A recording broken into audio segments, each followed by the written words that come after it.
क्या आपने भी उर्दू वीज़ा का फॉर्म फिल कर दिया था, अब इंतज़ार करो रिज़ल्ट का। काफ़ी लोग कमेंट करके कह रहे हैं कि भई ये फेक न्यूज़ है कि भई रिज़ल्ट नहीं आया है, काफ़ी लोग कह रहे हैं रिज़ल्ट आ गया है। एक्चुअली में सच्चाई है क्या? तो इस वीडियो में हम आपको सारी चीज़ें क्लियर करने वाले हैं स्टेप बाय स्टेप।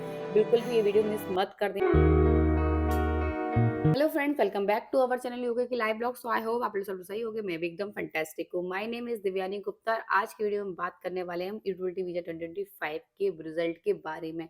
काफी लोग कमेंट करके मुझसे बोल रहे थे कि रिजल्ट नहीं आया है, काफी लोग बोल रहे थे रिजल्ट आ गया है, और काफी लोग मुझे कमेंट कर रहे थे, पॉजिटिव पुश कर रहे थे, बहुत ज्यादा नेगेटिव। भाई तो मैं उन सभी के आंसर देने वाली हूँ इसी वीडियो में, और साथ साथ बताने वाली हूँ कि रिजल्ट की सच्चाई है क्या। काफी लोग कमेंट करके रहे थे, कॉमन कमेंट आ रहे थे जिसका मैं पर्टिकुलर आंसर नहीं दे पा रही हूँ, तो मैंने कहा भाई सब कमेंट्स को लेकर क्यों नहीं इन सबके डाउट्स क्लियर भी कर दिए जाएंगे कि भाई जो कि आप लोग बोल रहे थे कि भाई 1 अगस्त को जो यूटिलिटी वीजा का अपडेट आने गया था यूके गवर्नमेंट की वेबसाइट पे, अब उसको क्यों हटा दिया गया है और रियलिटी है क्या। तो ये वीडियो आप ही के लिए बहुत ज्यादा हेल्पफुल होने वाली है, तो ये वीडियो बिल्कुल भी मिस मत कर देना। चलिए स्टार्ट करते हैं। उससे पहले भी हमारी वीडियो अच्छी लगती है तो लाइक करना, शेयर करना, सब्सक्राइब करना हमारे चैनल। ऑल्सो कोई भी डाउट हो तो आप मुझे कमेंट करके पूछ सकते हो, या मुझे व्हाट्सएप पे भी कनेक्ट कर सकते हो, मैं आपको वहाँ भी आंसर दे दूँगी। या आपको लेटेस्ट अपडेट जानना है तो आप मुझे व्हाट्सएप ग्रुप पे भी जॉइन कर सकते हो, वहाँ भी आपको लेटेस्ट आंसर मिल जाएगा या लेटेस्ट अपडेट मिल जाएगा। चलिए स्टार्ट करते हैं बिना किसी ब्रेक के। सबसे पहले हम बात करते हैं बहुत ही बेसिक क्वेश्चन का। बाकी काफ़ी लोग मुझे कमेंट कर रहे थे कि अभी तक रिजल्ट नहीं आया है, क्या ये सब ड्रामा है व्यू लेने के लिए? तो मैं आपको बताऊँ कि भई ऐसा कोई भी चीज़ नहीं है।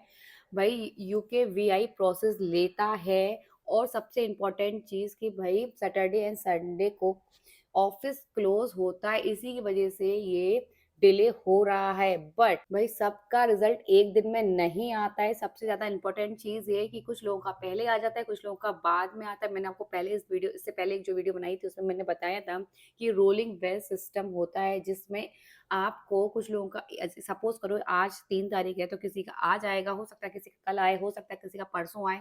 तो आपको पेशेंस रखना है, ये चीज़ नहीं बोल सकते कि आप ये रिज़ल्ट एक ही दिन में एक ही बार सबको आ जाएगा, कि सक्सेसफुल का या अनसक्सेसफुल का। आपको पेशेंस रखना है, और साथ ही साथ आपको वेट करना है 1 से 2 हफ्ते का।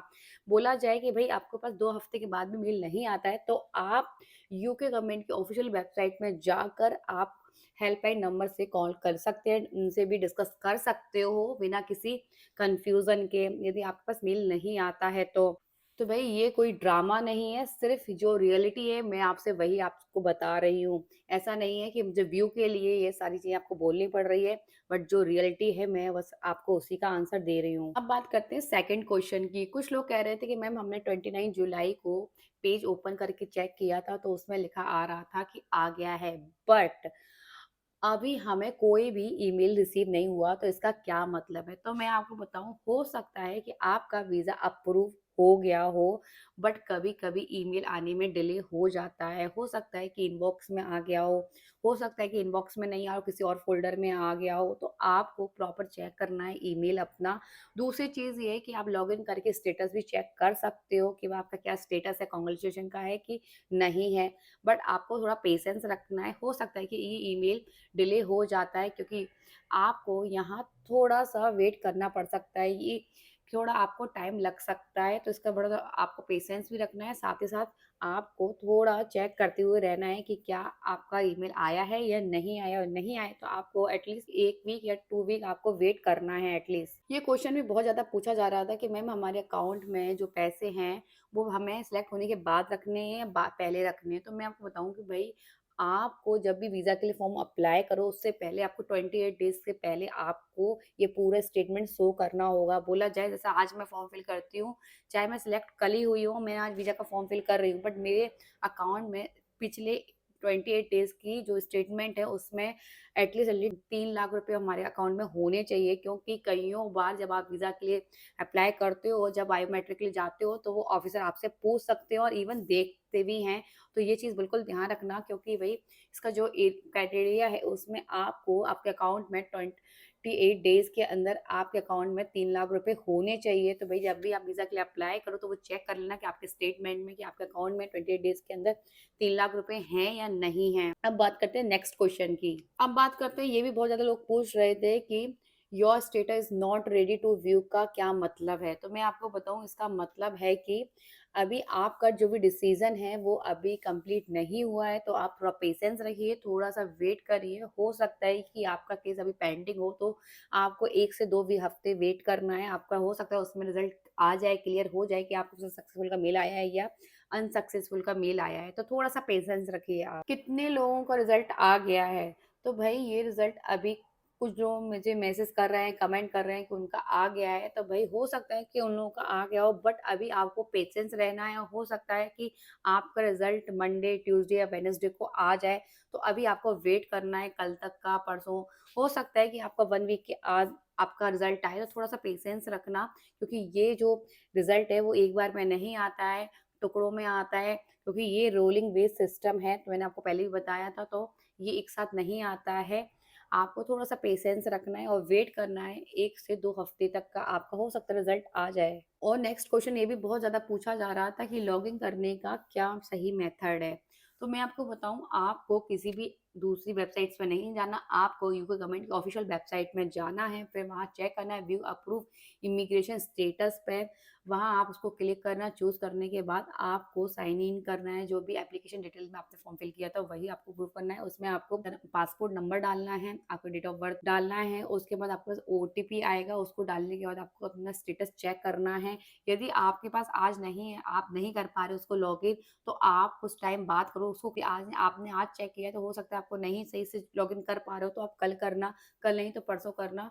तो आप थोड़ा-सा उसको भी ध्यान रखना कि भई यदि एक बार नहीं हो रहा है तो थोड़ा-सा पेशेंस रखना, थोड़ी देर बाद फिर करना, क्योंकि ये सिस्टम में थोड़ा टाइम लगता है। एक क्वेश्चन ये भी बहुत ज़्यादा पूछा जा रहा था कि क्या मैं डेली मल्टीपल टाइम्स लॉगिन कर सकता हूँ क्या चेक करने के लिए? तो भई कर तो सकते हो, बट डेली स्टेटस चेक करने से कुछ भी नहीं बदलेगा, आपको वेट ही करना होगा सेम 1 से 2 दिन तक। हो सकता है कि 1 वीक तक आपको वेट करना पड़े कि आपका स्टेटस में क्या चेंज आया है, क्या आपको पास मिला है मेल, आपको आया है या नहीं आया, थोड़ा-सा आपको आपका स्टेटस क्या है। बट आपका रिज़ल्ट जो भी है वो ईमेल के थ्रू ही आपको पता चलेगा। आप सोचो कहीं और पता चल जाए, बस आपको ये पता चल जाएगा कि आपके पास क्या स्टेटस है। इसके अलावा आपके पास जो भी मेल आएगा, कि मेल के थ्रू ही आपको पता चलेगा कि रियल चीज़ हुई क्या है। सक्सेसफुल का आया है मेल कि अनसक्सेसफुल का आया है आपके पास। एक क्वेश्चन ये भी बहुत ज़्यादा पूछा जा रहा था कि मैम हमें कैसे पता चलेगा मेल हमारा राइट में आ रहा है या मॉर्निंग में आ रहा है? उसका कोई टाइम फिक्स होता है या नहीं होता है? भाई मैं आपको बताऊँ, ऐसा कोई भी टाइम फिक्स नहीं होता है। मेल आपका कभी भी आ सकता है, मॉर्निंग में, इवनिंग में, नाइट में। बट आपको चेक करना है, सिर्फ़ चेक ही करना है डेली, आपको अपने इनबॉक्स में या किसी और फ़ोल्डर में। तो बस आपको चेक करना है रेगुलरली, और इसके अलावा कोई ऑप्शन नहीं है आपके पास कि भई मेल। और ऐसा नहीं है कि कोई लिस्ट आपको रिलीज़ की गई हो, वहाँ से आप चेक कर सकते हो, ऐसा नहीं है। सिर्फ़ ईमेल के थ्रू ही आपको मिलेगा कि आपके पास क्या मेल आया है। एक क्वेश्चन ये भी बहुत ज़्यादा पूछा जा रहा था कि मैम यदि हम सिलेक्ट हो जाते हैं, उसके बाद भी हमारा वीज़ा रिजेक्ट हो सकता है या नहीं हो सकता है? तो मैं आपको बताऊँ, बिल्कुल हो सकता है ये आपका वीज़ा रिजेक्ट, यदि आपके पास डॉक्यूमेंट्स पूरे नहीं हैं या फंड इनफ नहीं है, तो हो सकता है कि आपका वीज़ा भी कैंसल हो जाए।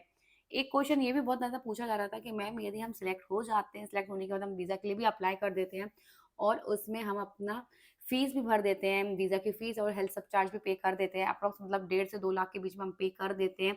उसके बाद भी चांसेस हैं कि हमें वीज़ा मिलेगा या नहीं मिलेगा, तो भाई कइयों बार किसी कंडीशन से आपका वीज़ा रिजेक्ट भी हो सकता है, और आपको ये अमाउंट रिफंडेबल नहीं होता है, आपको पैसा नहीं मिलेगा, आपका पैसा चला जाएगा। हाँ, बट ये केस बहुत रेयर होते हैं कि भई आपका कोई डॉक्यूमेंट्स मिस हो या कोई प्रॉब्लम आ जाती है, तभी ये चीज़ होती है।